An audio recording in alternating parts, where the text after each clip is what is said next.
Olá, tudo bem? Nós estamos dando continuidade às nossas aulas sobre recurso de revista e agora eu gostaria de falar um pouco sobre uma das restrições mais importantes que nós temos no recurso de revista, assim como em qualquer recurso extraordinário, que é a questão da impossibilidade de revolvimento de fatos e provas. Esta limitação decorre também, assim como no caso do pré-questionamento, da própria natureza desses recursos. Esses recursos devolvem a apreciação dos tribunais superiores unicamente questões de direito. Em relação às questões de fato, a devolutibilidade é restrita às instâncias ordinárias. As instâncias extraordinárias não podem promover uma reanálise do conjunto fático probatório. Esta restrição encontra-se presente na jurisprudência de todos os tribunais superiores. No caso do STJ, por exemplo, é o que vemos na súmula 7. No STF é o que vemos na súmula 279. Já no TST, isto é objeto da súmula 126. Que certamente está entre as mais aplicadas pelo Tribunal Superior do Trabalho como óbice à admissão de recursos de revista. Pois bem, em que consiste essa restrição? Essencialmente na constatação de que todas as premissas de fato lançadas no acórdão regional, no caso do Justiça do Trabalho, o acórdão proferido pelo Tribunal Regional do Trabalho, todas essas premissas passam a se tornar verdades axiomáticas que não podem ser, portanto, questionadas. Então, se o acórdão regional afirma categoricamente que o empregado não trabalhava externamente, não desenvolvia trabalho externo, esta premissa não pode mais ser demovida pelo Tribunal Superior do Trabalho. Pois bem, além disto, isso também significa que, em relação ao cenário fático, nós não podemos ir além do quadro que foi delineado pelo Tribunal Regional do Trabalho. Isso significa, portanto, que nós não vamos poder complementar essa descrição dos fatos com elementos que possamos ir buscar nos depoimentos de uma testemunha, no acervo documental juntado aos autos. Não há esta possibilidade. Então, o Tribunal Superior do Trabalho faz como que uma espécie de voo cego, para usar uma expressão clássica, um voo cego, por instrumentos, valendo-se de todos os elementos assentados pelo acórdão regional. O que se admite? Isso também é razoavelmente comumente afirmado, bastante comum afirmar que o que se admite é o mero reenquadramento jurídico dessas premissas fáticas. Então, se por exemplo estão assentadas determinadas premissas que levaram o Tribunal Regional do Trabalho a reconhecer ou manter o reconhecimento do vínculo de emprego.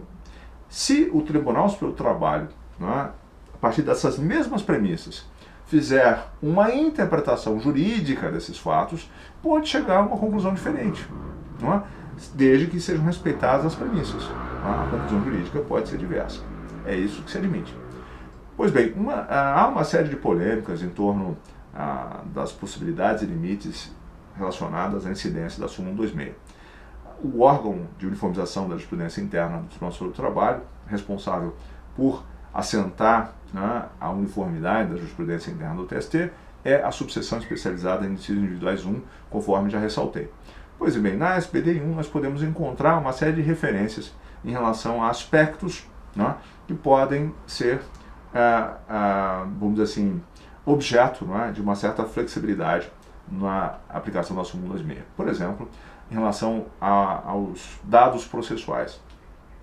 Mesmo que o acórdão regional não assente esses chamados dados processuais, nós podemos ter como assente, como premissas, para eventualmente aplicar uma ou outra tese. Um exemplo clássico disso é a data de ajuizamento da ação para efeito de aferição de prescrição. A data de ajuizamento da ação, embora tenha havido uma oscilação na jurisprudência do TST, quanto a isso, a data pode ser tida como uma premissa, mesmo que o acórdão regional não indique expressamente, se isso for necessário para aferir a prescrição. O mesmo se diga em relação, por exemplo, à procuração. Não há qualquer problema em se fazer uma análise dos termos da procuração para, por exemplo, ver se houve assistência sindical para os fins de reconhecimento de honorários à luz do antigo regulamento anterior à Lei 13.467 e à luz das súmulas 219 e 329 do TST. Dados da sentença em confronto com a petição inicial para avaliar se houve ou não julgamento extra, ultra petita, havia uma certa resistência de algumas turmas, hoje tem-se por pacífica a tese, segundo a qual é possível fazer esse confronto, independentemente de o acórdão regional trazer essas informações. Não é?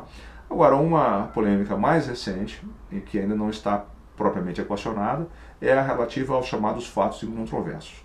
Nesse ponto, eu, inclusive, sustentei em um caso muito recente na SBDI 1, né, e aí houve uma votação muito apertada, de 7-6, quanto à aplicação da súmula 26 no caso concreto em que nós estávamos atuando.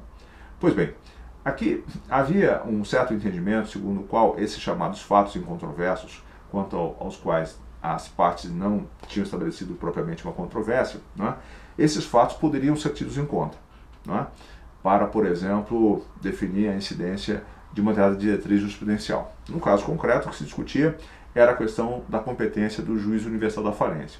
O acórdão regional não havia assentado uma premissa que, a meu juízo, era indispensável, que era a data em que a decretação da quebra tinha ocorrido, exatamente para definir essa limitação temporal. Entretanto, os ministros, nesse caso, entenderam que se poderia reconhecer isto como fato incontroverso. De todo modo, o que se tem por consenso em relação a esse aspecto é que, para fins de análise de mérito, nós poderíamos reconhecer esses fatos incontroversos. Por exemplo, se o recurso for conhecido por divergência, na análise de mérito, nós podemos então fazer uso desses chamados fatos incontroversos. Agora, se esses fatos incontroversos forem uma premissa para o conhecimento, para reconhecer, por exemplo, uma violação, como era exatamente esse caso, aí não se poderia lançar mão desse conceito de incontrovérsia. Pois bem, é então exatamente esta a discussão que ainda não foi encerrada na SPDI 1, mas que deve ser tida em conta no momento em que, por exemplo, você for preparar o seu recurso de revista, e mesmo antes, nos embargos declaratórios, em eventual articulação de preliminar de unidade por negativa de liberação condicional. Aliás, na dúvida, sempre maneje embargos declaratórios para assentar bem os fatos e não se esqueça de provocar, se esses fatos não estiverem bem retratados, não se esqueça de provocar a preliminar de unidade por negativa de liberação condicional, observando os diretrizes da súmula 459 do TST, assim como também do artigo 896, parágrafo 1º A. Com isso, nós encerramos mais essa aula sobre recurso de revista e me despeço, mais uma vez lembrando que pode contar comigo para esclarecer qualquer dúvida ou questionamento. Muito obrigado, nos vemos numa próxima.